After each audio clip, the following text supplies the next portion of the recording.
नमस्कार। हनुमान चालीसा ये नाम हम सब ने सुना है। ये 40 छंदों का एक ऐसा भजन है जो सदियों से आप कह सकते हैं कि करोड़ों लोगों की आस्था का केंद्र रहा है। तो आज हम इसके पीछे की कहानी, इसकी बनावट और इसके जो गहरे मतलब हैं उनको समझने की एक कोशिश करेंगे। तो हम इसे 5 हिस्सों में देखेंगे। सबसे पहले हम बात करेंगे स्पष्टता के लिए किए गए आवाहन के।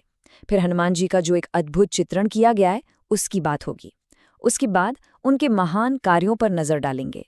फिर ये समझेंगे कि इस पाठ को करने की शक्ति क्या है और आखिर में एक शाश्वत रक्षक के तौर पर उनकी क्या भूमिका है। तो चलिए अब इसमें थोड़ा गहराई से उतरते हैं। देखिए, सबसे अनोखी बात पता है क्या है कि चालीसा की शुरुआत सीधे हनुमान जी की तारीफ से नहीं होती। नहीं, बल्कि ये तो अपने मन के दर्पण को गुरु के चरणों की धूल से साफ करने की एक विनम्र प्रार्थना से शुरू होती है, ताकि मन इतना पवित्र हो जाए कि वो प्रभु के गुणों को ठीक से देख सके और उनका बखान कर सके।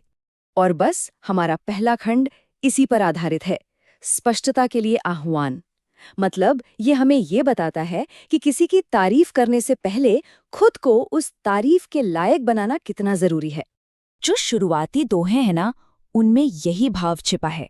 जो भी इस भजन को गा रहा है वो पहले खुद के लिए बल, बुद्धि और विद्या मांगता है। क्यों? ताकि वो अपने सभी दुखों और कमियों से मुक्त हो सके। आप कह सकते हैं कि ये गुणगान से पहले एक तरह की आत्मशुद्धि का कदम है। तो ठीक है, अब मन तैयार हो गया है। तो चलिए अब चालीसा के जो मुख्य नायक हैं उन पर आते हैं। यहाँ से ये भजन हनुमान जी के शक्तिशाली और भव्य स्वरूप का एक चित्र बनाना शुरू करता है। और सबसे पहले क्या आता है? उनका परिचय। उन्हें भगवान शिव का अंश और केसरी का पुत्र बताया गया है। ये पंक्तियां बताती हैं कि उनका मूल कितना दिव्य और शक्तिशाली है। और फिर उनके गुणों का वर्णन शुरू होता है। वो महावीर हैं, विक्रम बजरंगी हैं। उनका शरीर सोने जैसा चमकता है, हाथ में गदा और ध्वजा है।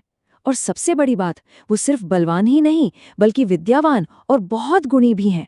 ये सारे शब्द मिलकर एक आदर्श नायक की छवि बनाते हैं ना।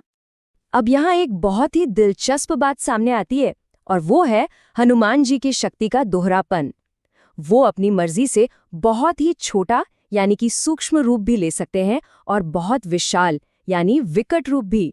सोचिए, एक रूप उन्होंने अशोक वाटिका में सीता जी को भरोसा दिलाने के लिए लिया, तो दूसरा पूरी लंका जलाने के लिए। तो चलिए अब आगे बढ़ते हैं और देखते हैं कि चालीसा उनके कामों का वर्णन कैसे करती है। ये भजन का कह सकते हैं सबसे एक्शन पैक्ड हिस्सा है, जहां उनके सबसे प्रसिद्ध साहसिक कामों को याद किया गया है। उनके कामों को ना एक पूरे मिशन की तरह बताया गया है। पहला काम, विशाल समुद्र को एक ही छलांग में पार करना। फिर सीता माता का पता लगाना। उसके बाद पूरी लंका को जलाकर राख कर देना। और फिर लक्ष्मण जी के प्राण बचाने के लिए पूरा का पूरा पहाड़ उठा लाना। आप सोचिए, हर एक काम उनकी शक्ति और उनकी सेवा भावना को दिखाता है।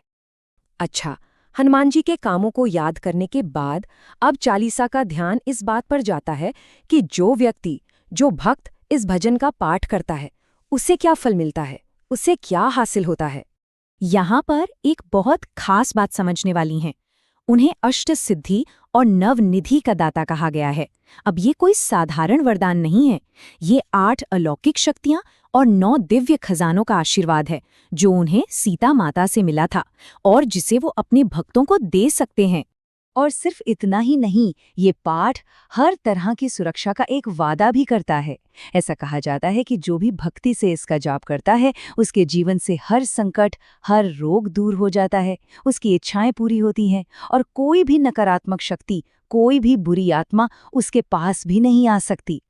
तो ये सवाल उठता है कि ये जो भी आशीर्वाद और सुरक्षा एक भक्त को मिलती है, इसका स्रोत क्या है?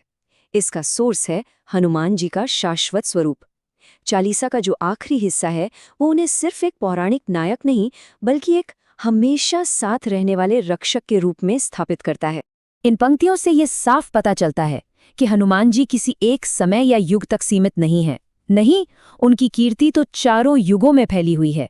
वो हमेशा साधु संतों की रक्षा करते हैं, वो राक्षसों का नाश करते हैं और सबसे बढ़कर वो हमेशा भगवान राम की सेवा में लगी रहते हैं। असल में यही उनकी असली पहचान है।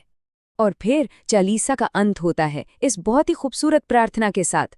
इसमें भक्त पवन पुत्र हनुमान से विनती करता है कि वो मंगल मूर्ति के रूप में श्री राम, लक्ष्मण और सीता जी के साथ हमेशा हमेशा के लिए उसके हृदय में निवास करें। तो आखिर में एक सवाल सोचना तो बनता है कि लगभग 400 साल पुराना ये भजन आज भी हमें शक्ति, अटूट भक्ति और बिना किसी स्वार्थ के सेवा करने के बारे में क्या सिखाता है। ये वो यूनिवर्सल वैल्यूज हैं जो शायद वक्त के साथ कभी नहीं बदलते।